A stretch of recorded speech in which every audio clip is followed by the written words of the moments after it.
know something, Granny? I feel sorry for Mr. Drysdale. Well, that poor man might as well be single with his wife gone all the time. He's a lost soul, Jed. I was glad you invited him over for supper last night. But even my cooking didn't cheer him up. Yeah, I noticed he hardly touched his plate of grits and possum belly. Even when I spooned on some gopher gravy. He didn't perk up till after supper, and Pearl started playing and singing. Don't tell me he liked Pearl's bellering. It wasn't bellering, it was yodeling.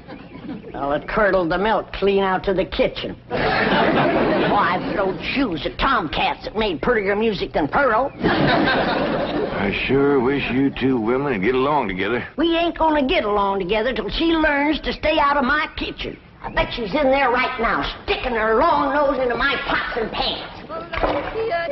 My dingy! If she is... Now, Granny, you just cool down. Really, me. Jeff Green, what in the world have you been doing? Playing ball with some fellas down in the pasture. What's that thing? Well, this here's what you call a football helmet. Ellie Mae, I'm pretty near positive that a ball gown ain't for playing ball in. Well, the fellas seem to like it, didn't they, Jethro? They sure do, Uncle Jed. They's waiting for us right now to get some money to buy a new football. What happened to that one? Well, Jethro was going to throw me a pipe. But I grabbed it too hard, and it busted. I ain't gonna give you the money for another one. Oh, heck. Well, that's all right, Jethro. Remember, they said they'd be just as glad to play with us without a football. Come on.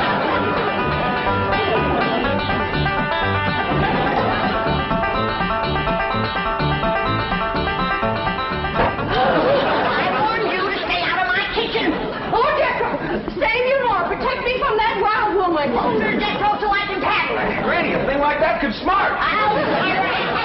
Put me down, big overgrown foot. Hey, what's going on here? Jethro, put your granny down. Put me down. You was fixing to whomp Ma. I'll whop her. Here, Ma, now it's a fair fight. I ain't gonna whomp nobody. Well, then you tell Pearl the next time she sticks her nose in one of my pots, I'm gonna cook it. It is my bounden duty as a mother to supervise the victuals of my growing children. Don't tell me they is still growing. The Clampett side of the family has always been big, strong, strapping folks. It's your family that brought in the runts. Who you calling a runt? I think she meant you, Granny. He's about as helpful as a high wind in a prairie fire. Come on, Pearl, you and me's gonna have a talk. Jethro, you stay here and help your granny cool down. Okay, Uncle Jed. Granny, would you rather I held you under the faucet here to cool off, or took you out to the cement pond and ducked you? Try either one, and I'll bash you flatter than a gander's arch. Now, Pearl. Cousin Jed, I know just what you're going to say.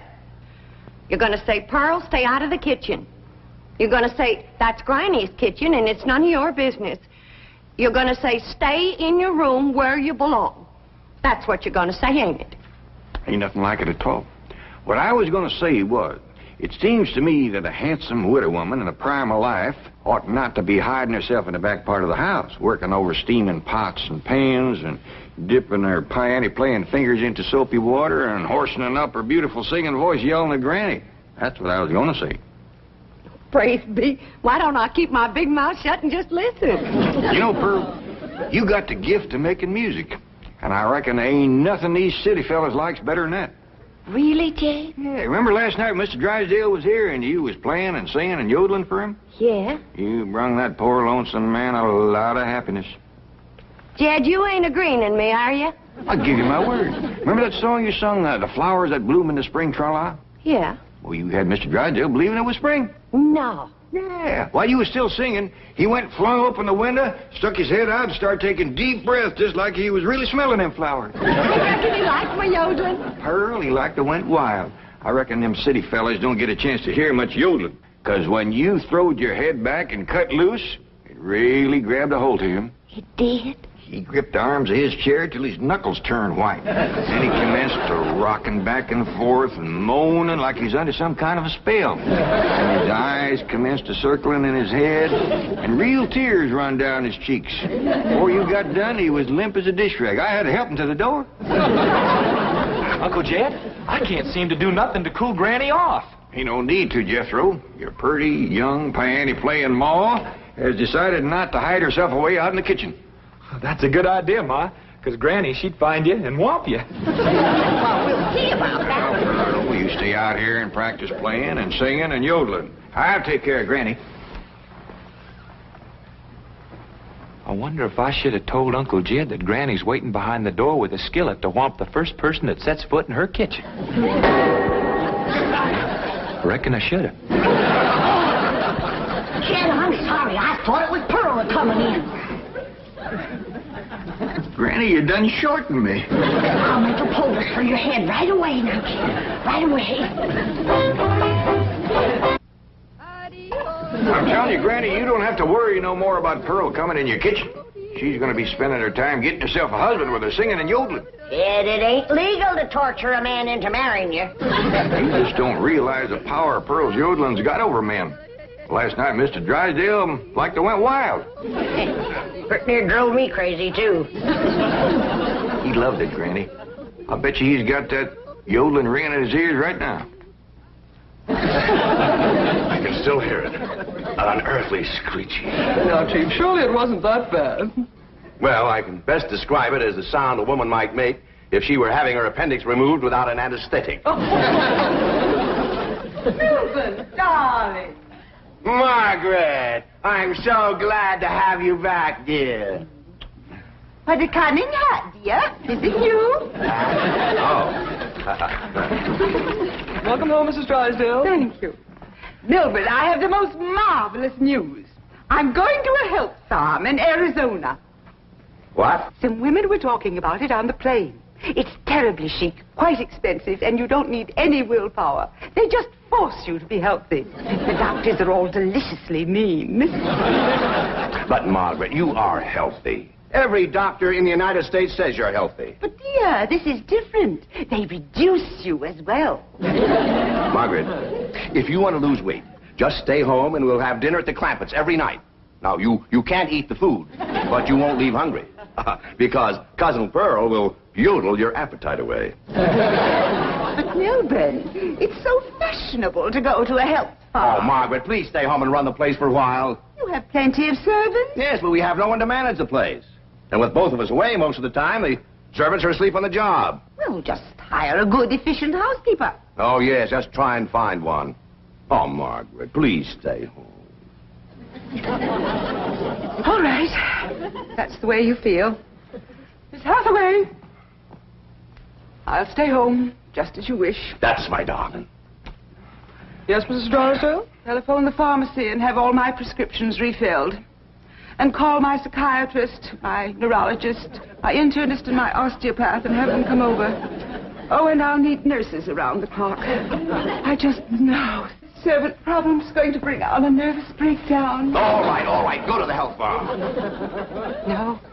No. My place is at home. Please go to the health farm. All right.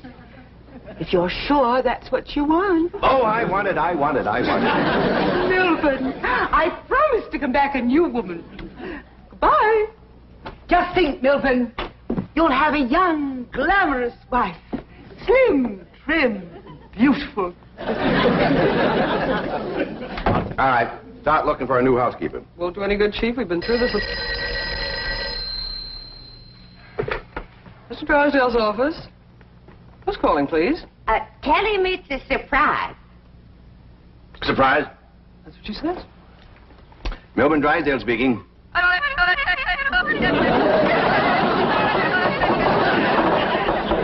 in the world is that? That is Pearl Bodine yodeling. Now, when she comes up for air, tell her I was drafted. Chief, she might be the answer to your housekeeping problem. What? Be nice to her. I'll explain. Hello? Hello? Hello, Mrs. Bodine. How nice to hear your voice again. What are you saying? Mr. Clampett says that Pearl is such an industrious housekeeper that Granny is jealous. She might take over your house and hers and solve both your problems. What about that yodeling? I won't be there. And I defy any servants to sleep on the job with Pearl around. Hello? Hello, Mrs. Bodine. I wonder if I might come over and talk to you for a while. What, talk to me? Well, what about? Well, I think you may be just the woman I've been looking for. Yeah. To take over the running of my house? Well, yes. Come right ahead. Can we say 3 o'clock? Let's say 2.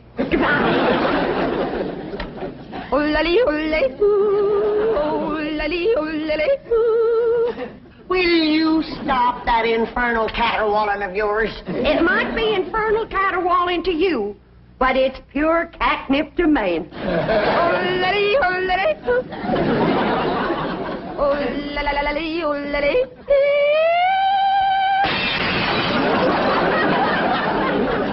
Now, looky there. I hit such a perfect note, it busted the glass. It wasn't your voice that busted the glass. It was your face. We'll see who gets the last laugh when my sweetie comes. What, sweetie? That's for me to know and you to find out.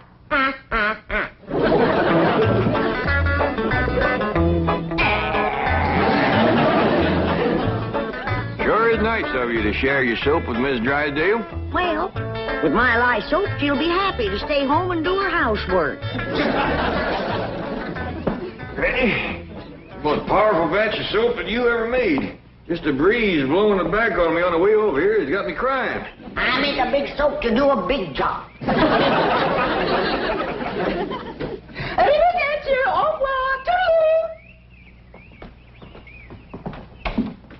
Howdy, Miss Drysdale. Hello. Goodbye. Where are you going? Melbourne is sending me to a help farm. Martin, are we loaded? Yes, ma'am. Well, let's fly. Just a minute, Miss Drysdale. Granny and me brung you something. Yeah, honey. Take a good whiff of this. How nice of you. Tell the gardener to spade it in around the rose bushes. Toodaloo. Oh, just a minute, ma'am. Granny and me'd like to talk to you. I haven't time. The sooner I go, the sooner Melbourne will have his new wife. You say new wife? Completely new. Young, glamorous, slim, trim, and beautiful. Oh, Martin, did we pack my medicine? 16 bottles, Mrs. Drysdale. Drive on. Toodaloo.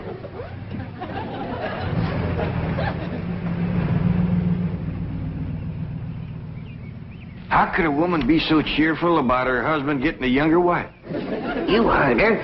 She's loaded. Yeah, both of them sued to the gills. Who do you reckon is the woman that busted them up? Hard to tell, Granny. There's so many young, beautiful women out here. Yeah, probably one of them glamorous movie stars.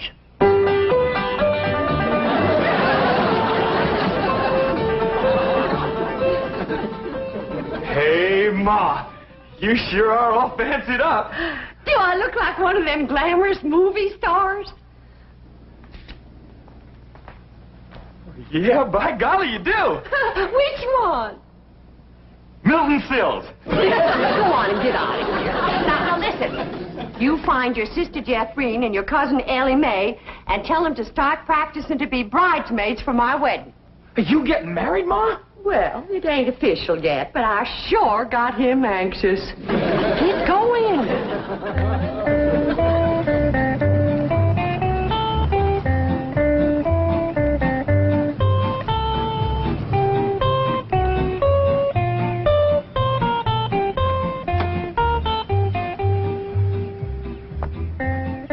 Pick me up in about 15 minutes.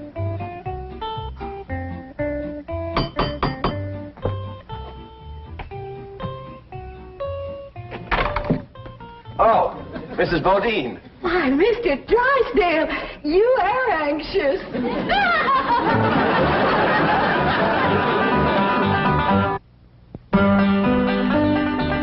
If I'd have had a little more notice, I'd have baked your sweet potato pie. It's one of my specials. Oh. Won't you sit down? Thank you. Here, I'll take your hat. Yes, sir, I just love to cook, and I love to sew, and I love to keep house. Yes, I've heard you're an exceptional housekeeper. But I ain't one of them fussy ones. No, sir, not me. I say a man's home is his castle, and it is the duty of a woman to make him comfortable. Oh. There we go. Yes, sir. A man works hard all day, and when he gets home, he has a right to enjoy himself. Take off his shoes and relax and listen to some soothing music to calm his jangled nerves. Please, Mrs. Bodine, not like that. Mr. Drysdale, I've got to ask you to keep a grip on yourself. We're all alone in the house. If you want me to keep a grip on myself, I must ask you not to play or sing or yodel. I understand. Kind of makes you go all to pieces. Yes, it does. Well, come on back, and you sit down. Why, Mr. Drysdale, you're perspiring. Why, you got to get relaxed. Oh, please. A man can't say what's on his mind unless he's resting easy. Land sakes. And with that tie and collar a choking you, it's a wonder you can talk at all. Oh, Mrs. Bodine, I'll be all right. Really, I will. Mr. Drysdale, you got a hole in your stocking. It's nothing to be ashamed of. When a man ain't got a woman around to care for him, them things is bound to happen.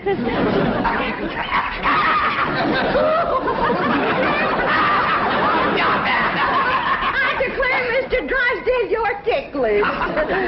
Now, look, I'm going to let you sit easy, and I'm going to darn that up before you know it. Oh, Mrs. Bodine, no, really, I can manage. No, I ain't taking orders yet. No, please, give me back my sock. Now, give me my I know how to handle you.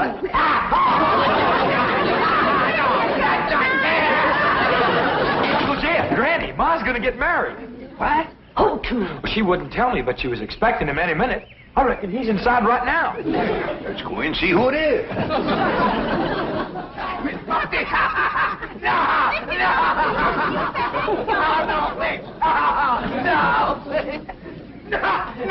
Buffy! Mr. Drysdale. I reckon Pearl is a young, beautiful woman that busted up his marriage. It's been her singing and yodeling that drove him to it. Mr. Drysdale. Mr. Clampett, was just, your cousin and I were... Oh, no, we weren't. Jethro, leave the room. Leave the house. Did you have to come back right now? We was just going great.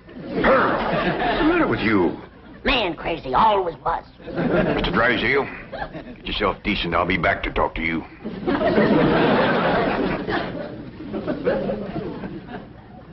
Shame on you! You too, Pearl, you homewrecker.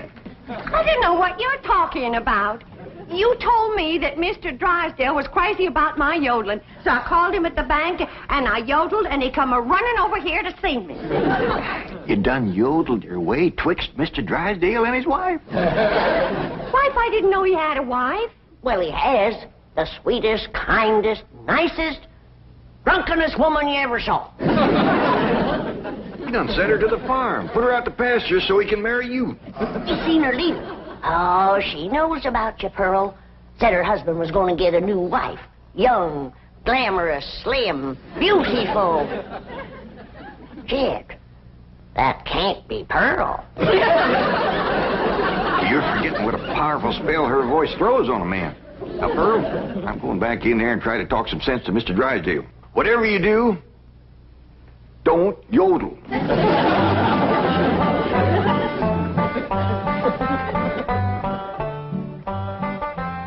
Oh, Mr. Clampett, I'm terribly embarrassed about the picture we must have presented when you came in, but I assure you I wasn't at fault. Yes, your cousin Pearl is one of the most... Yeah, my cousin Pearl admitted that she called you on the telephone and stirred you up. But she didn't know you were going to send your wife away to make room for her. Oh, but I didn't. In the first place, my wife is never home. Second place, if she does come home, there's still plenty of room for both of them. Mr. Drysdale, I hear tell that you folks out here behaves mighty different than we's used to. I know you're carrying a heavy load on account of your wife. But I just can't let my cousin Pearl get mixed up in any kind of goings-on like that. Well, then, if I can't have Pearl, can I have Granny?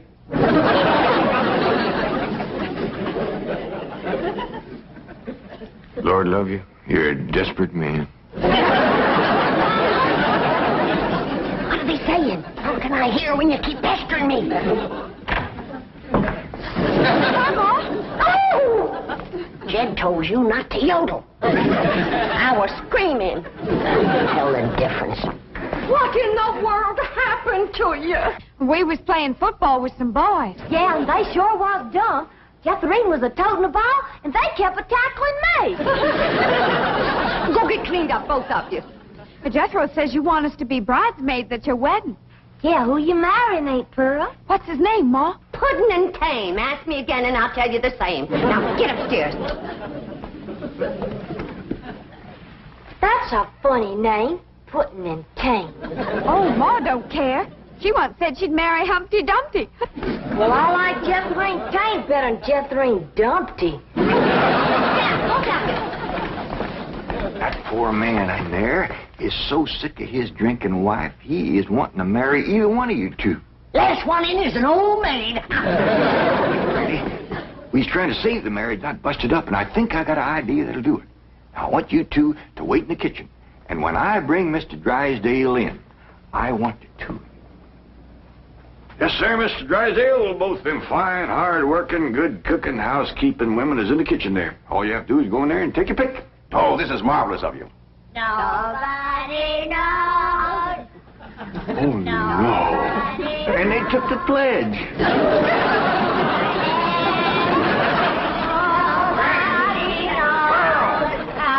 Granny! Well, look who's here. It's old Jed himself. And there's Milby, baby. You fellas want to dance? Come on, have a little dance. Come on now. You can't dance with her. Why not? It's all downhill. Take your pick now, Mr. Drysdale, or I can still walk over to your house. He's gonna pick me. Ain't you, sweetie, Milby? Oh, no, he ain't. He's gonna take me, ain't you? You get your banker grabbing hands off of him. Will you shove it, fella?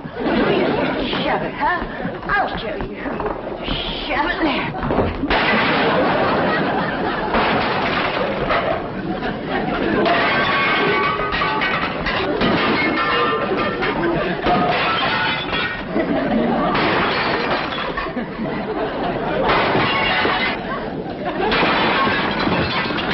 How about taking both of them, Mr. Drysdale? No, thanks.